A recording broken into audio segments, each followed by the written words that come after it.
என்னடா இவன் எல்லா மேடையிலும் குட்டி கதை சொல்றான்னு நினைக்காதீங்க. நான் ரொம்ப ரசிச்ச ஒரு குட்டி கதை, அது மட்டும் நான் சொல்லிட்டு ஓடி போயிடுறேன். 2 minutes தான்.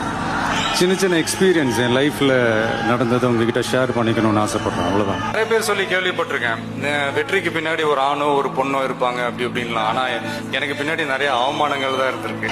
தேவையில்லாத விஷயத்துக்கெல்லாம் நம்ம ரியாக்ட் பண்ணிக்கிட்டு வேணாம் நண்பா. எனக்கு உண்மையா ஒருத்தரை வெறுக்க தெரியும், பொய்யா ஒருத்தரை நேசிக்கவே தெரியாது. எல்லாருக்குமே நம்மள பிடிச்சி போச்சுன்னு வைங்களேன், அப்புறம் லைஃப் போர் அடிச்சிடாது. நமக்கு பின்னாடி பேசுறத பத்திலாம் நம்ம கவலைப்படவே கூடாதுங்க. அவங்கள விட நம்ம 2 அடி முன்னாடி இருக்கோன்றதை நினைச்சு பெரும் போட்டுக்கிட்டு போயிட்டே இருக்க வேண்டியது. அழகும் ஆடம்பரமும் இருந்த 1000 பேர் கூட ஆசையா பழகுவாங்க. அன்பா இருந்தா பழகிற 10 பேர் கூட உண்மையா இருப்பாங்க. விளையாட்டா எடுத்துக்க வேண்டிய கிரிக்கெட்டை நம்ம சீரியஸா எடுத்துக்கிறோம்.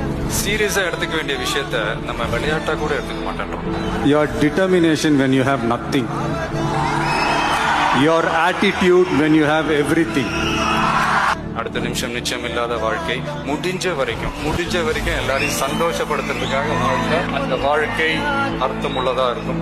அதே எனக்கு தொழிலா கொடுத்த ஆண்டவனுக்கும் அந்த தொழிலுக்கு அஸ்திவாரமா இருக்கிற என்னுடைய ரசிகர்களுக்கும் என்னுடைய எல்லாம் கொடுத்துட்டீங்க நண்பா.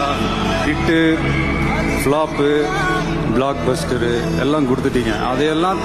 அதையெல்லாம் விட பெருசு உங்களை நான் சம்பாதிச்சதுதான் நான் நினைக்கிறேன். எல்லாருக்கும் பிடிக்கிற மாதிரி ஒரு பஞ்ச் டயலாக் ஒன்று சொல்லிட்டு போறேன்.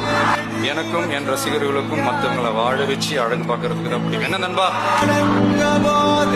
ஒரு துணையா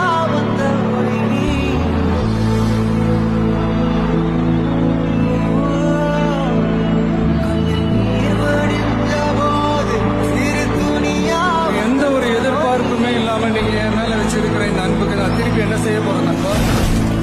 கடைசியா ஒரு குட்டி